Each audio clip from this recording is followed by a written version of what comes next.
Agora, na Pensar Fora da Caixa, começa o Caderno de Viagens. O Caderno de Viagens, que é a bagagem de mão de Carlos Ribeiro, onde falamos de lugares, de fotografias, de histórias e de momentos que só as viagens sabem oferecer. Se eventualmente gostas de descobrir, de observar, de imaginar, é aqui o teu destino natural. E hoje vamos até a Nazaré. Carlos Ribeiro, quem melhor do que o nazareno Joaquim Paulo para nos guiar nesta viagem pela vila de Nazaré. Joaquim Paulo, bem-vindo a mais um Caderno de Viagens. Hoje vamos falar da Nazaré.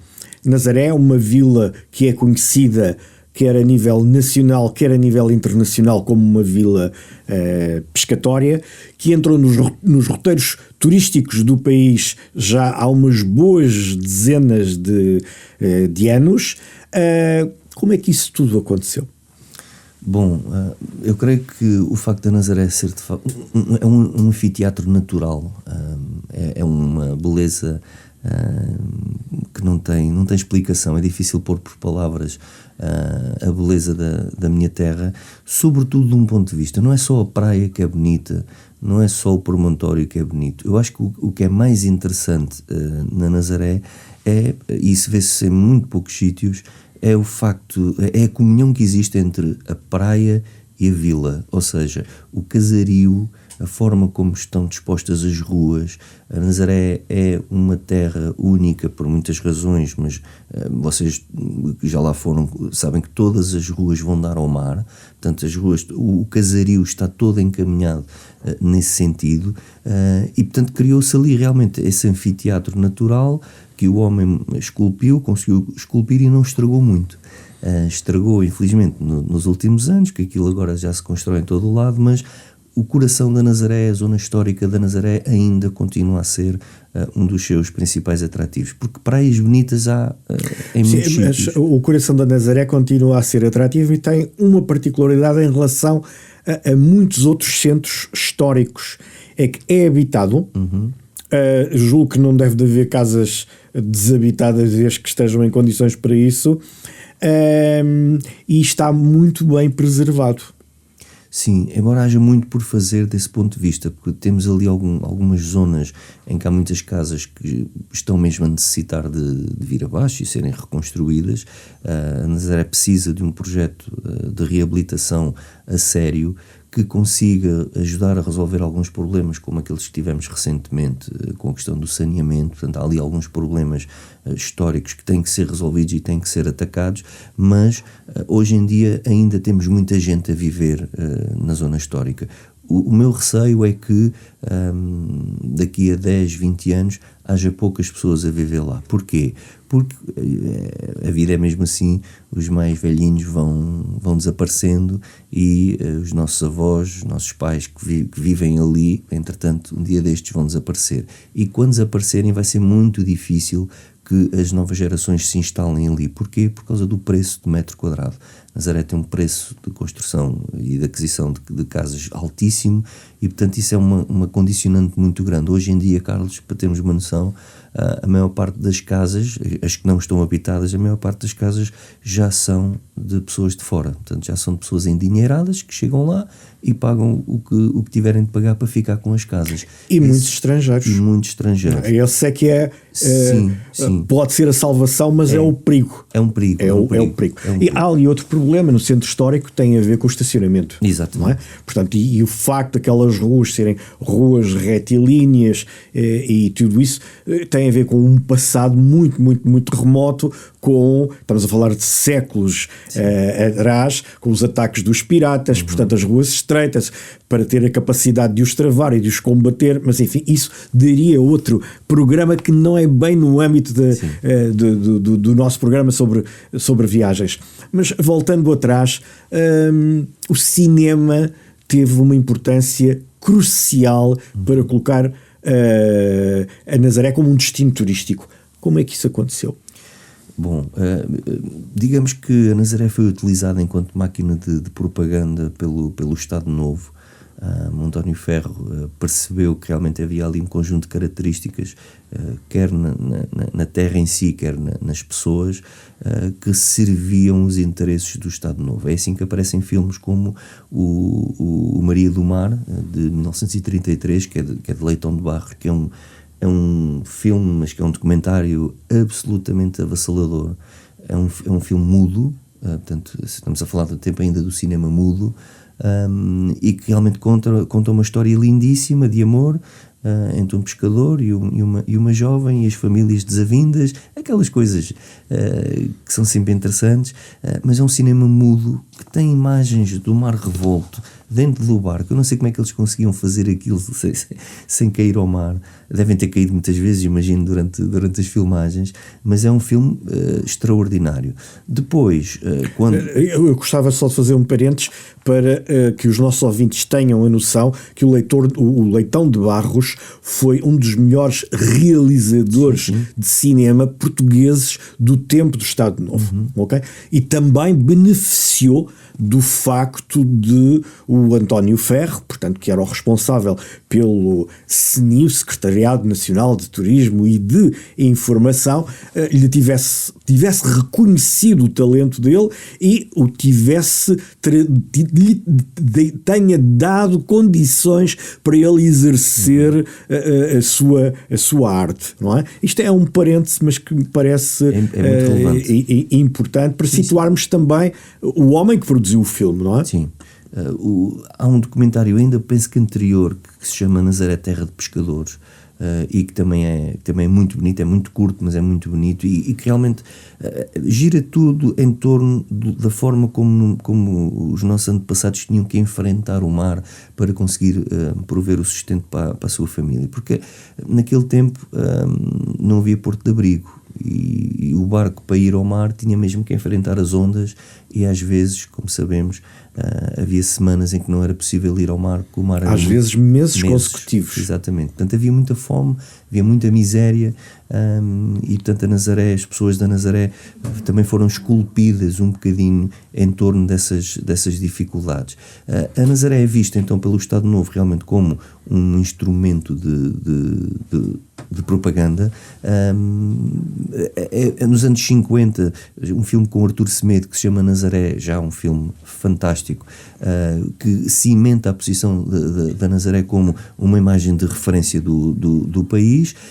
Nessa altura já a Nazaré era considerada uma estância balnear, portanto já tinha mesmo barracas nas praias, já tinha um conjunto de equipamentos à disposição dos banhistas. Estamos a falar de períodos em que as pessoas vinham para a Nazaré 3, 4, 5 meses, portanto aproveitavam as pessoas do interior, do Ribatejo. Do Ribatejo, exato, do interior, porque não tinham praia, não é? Não praia.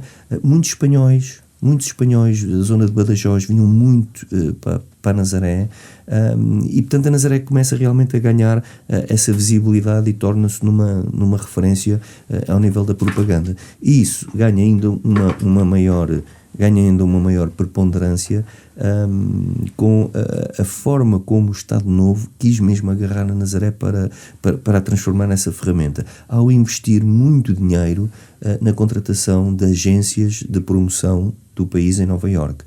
É assim que vem à Nazaré fotógrafos como o Jean Diozève, um francês que é um dos fotógrafos mais conhecidos, o Artur Pastor, que tem um trabalho também fabuloso. Embora que amador, tem um trabalho fabuloso sobre a Nazaré, que infelizmente não está o suficiente divulgado, não está o suficiente. Talvez se pudesse deixar aqui uma mensagem de positividade à nova Câmara da Nazaré, que acabou de tomar posse, de ter uma exposição com uma sala Artur Pastor, com fotos do celebrado fotógrafo, porque seria de maior interesse para as gerações mais novas, porque desconhecem por completo quer o fotógrafo, quer o trabalho do fotógrafo que ele fez na Nazaré. É preciso termos noção, Carlos, que Stanley Kubrick, o autor da Laranja Mecânica, um dos realizadores de Hollywood também mais famosos, esteve na Nazaré enquanto jovem fotógrafo. Ele trabalhava para a Life, para a revista Life, e veio à Nazaré. E a Nazaré naquele tempo era realmente um manancial de recursos para os fotógrafos. National Geographic teve reportagens imensas sobre a Nazaré, porque ali era um combate da natureza com o homem.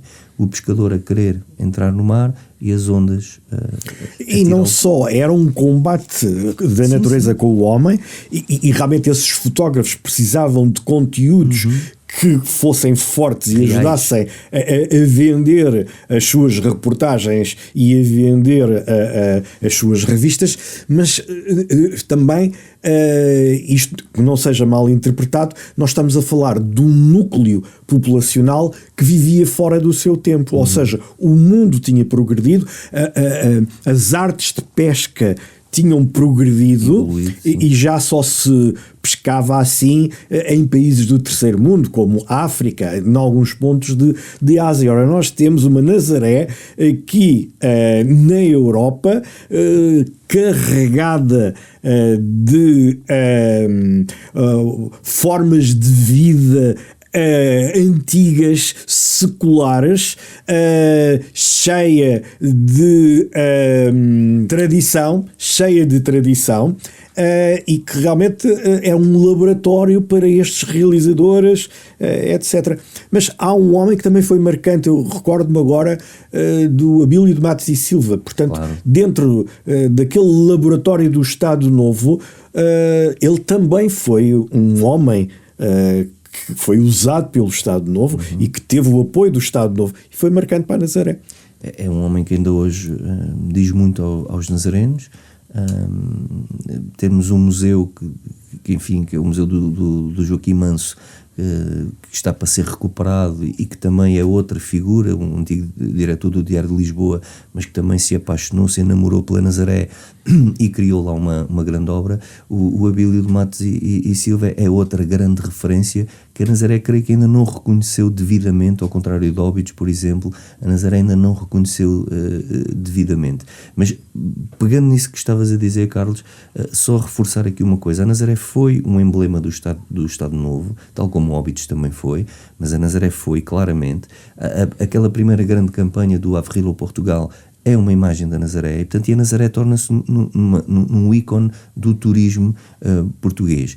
E há uma teoria que eu tenho, que é a minha, mas que cada vez que vou juntando as peças ainda reforço mais essa teoria.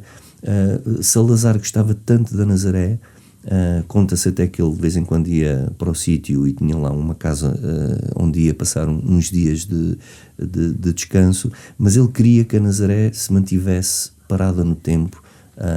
E usou a imagem da Nazaré para vincar aquela ideia de um Portugal, enfim, pobrezinho, exatamente, limpinho, religioso, e que não convinha que se perdesse como cartaz turístico, porque era aquilo que o país tinha para vender e que as pessoas não criassem ondas, não é? Exatamente, e a grande onda que depois se criou acabou por ser Peniche.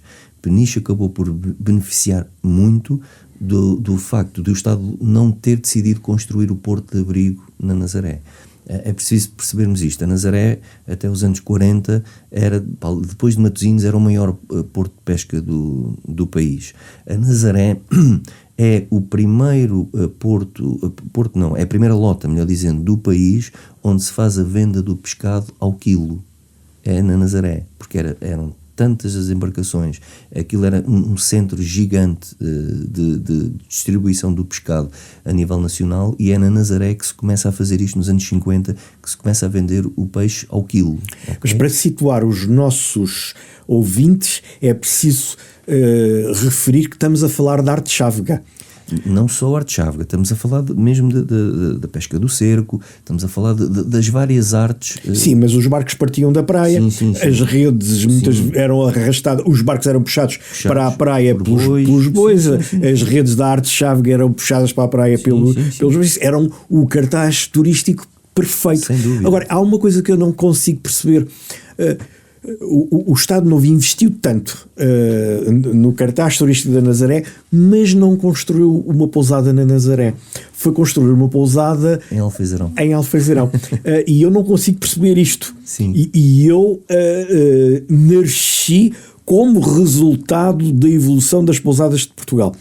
E infelizmente não consegui perceber a razão pela qual se faz uma pousada, que hoje é uma pousada da juventude, que está junto a uma estrada, na altura era uma estrada com muito movimento, era uma das principais estradas norte-sul do país, e não ter criado uma unidade hoteleira de referência numa terra com tanta importância turística. Eu creio que isso poderá ter advido do facto de a Nazaré, mais uma vez precursora, ter um histórico de alojamento local muito vincado aos chamados chambres, Rumes, chambres, zimers. Portanto, estamos a falar de um período, Carlos, de um século em que as pessoas da Nazaré, e a minha família incluía-se nesse lote, que deixava as suas casas de inverno, ia durante o verão para as chamadas cabanas, portanto algumas casas em madeira.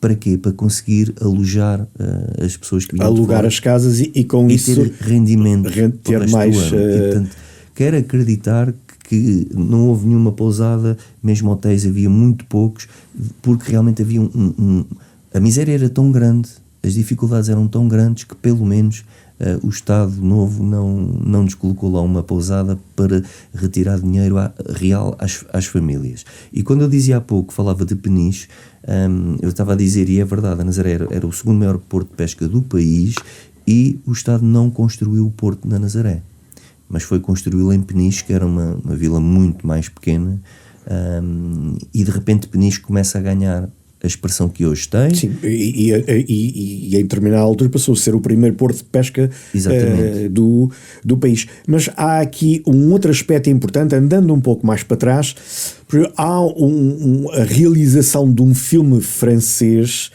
que coloca a Nazaré no grande palco de França. Sim. E que faz com que Portugal passasse a ser um destino de preferência para os franceses e que tinham que ir obrigatoriamente à Nazaré. Como é que isso acontece? É um filme muito bonito, em que a Amália Rodrigues também aparece. Estão lá todos sim, as estrelas. Estão lá numa taberna. É um filme fantástico. Eu creio que terá sido um daqueles projetos em que um realizador qualquer que veio cá e enamorou-se realmente pela beleza e pela singularidade da minha terra e resolveu fazer aquilo. Mas, Carlos, é preciso a gente ter noção disto. O circuito Óbidos, Nazaré, Alcobaça e depois Fátima é um circuito fundamental ao nível do turismo, e não nos podemos esquecer que a Rainha de Inglaterra veio a Portugal nos anos 50, que passou aqui a fugir ali na Rotunda da Rainha nas Caldas, e que parou especificamente quase um dia inteiro na Nazaré, ok? É preciso dizer... Onde o povo da Nazaré aclamou no sítio. Exato, no sítio, e depois ela veio cá abaixo porque ela achou realmente aquilo lindíssimo. Só depois é que foram para o mosteiro de Alcobaça, que era, digamos, a capital ali da região. Sim, mas há uma razão pela qual a rainha pede especificamente nessa viagem, que foi uma viagem que ficou... que foi marcante para as relações entre o nosso mais antigo aliado, muitas vezes aliado de ocasião, enfim, isso é outro programa. Há uma razão muito forte porque ela quer ir ali. Nós estamos a falar nos anos 50. Então, os anos 50 já estamos no pós-guerra. Aliás, isto tudo começa-se a desenvolver essencialmente no pós-guerra. É aí que Portugal quer dar o salto e quer passar uma imagem de país seguro, sofisticado, hospitaleiro, mas mantendo o povo pobrezinho. E foi o que aconteceu. A Nazaré só tem o Porto de Abrigo em 83, portanto passa realmente um período de grande dificuldade, um período migratório muito acentuado, em que as pessoas da Nazaré vão todas para Peniche, os pescadores, a maior parte dos pescadores vão todos para Peniche, não há nenhum nazareno que não tenha familiares em Peniche, e portanto a Nazaré fica um bocadinho para trás, e quando o Porto de Abrigo chega, em 83, já vem um bocadinho fora do tempo, e hoje, embora ainda continuemos a dizer que somos uma vila pescatória, hoje em dia já não podemos classificá-la dessa forma. E não deixa de ser interessante que Salazar tinha uma determinada paixão pela Nazaré, e o Porto é feito porque o Mário Soares, também ele tinha uma paixão pelas pessoas da Nazaré, e foi ele que promoveu a construção do Porto, porque senão ainda hoje não havia o Porto da Nazaré. Joaquim Paulo, muito obrigado. Eu é que agradeço. Até a uma próxima oportunidade, e aos nossos ouvintes vamos sugerir-lhes que visitem a Nazaré com um olho mais crítico. Até à próxima. Obrigado, Carlos Ribeiro, obrigado, Joaquim Paulo, pelas sugestões que nos deixaram para visitarmos a Vila da Nazaré. Assim, esta nossa viagem fica por aqui. Voltando brevemente com mais um caderno de viagens, que é a bagagem de mão de Carlos Ribeiro, aqui na Pensar Fora da Caixa. Pode acompanhar-nos em podcast, em radiopensarforadacaixa.pt, nas redes sociais da Rádio Pensar Fora da Caixa e ainda no canal de YouTube. Até lá, a continuação de boas viagens.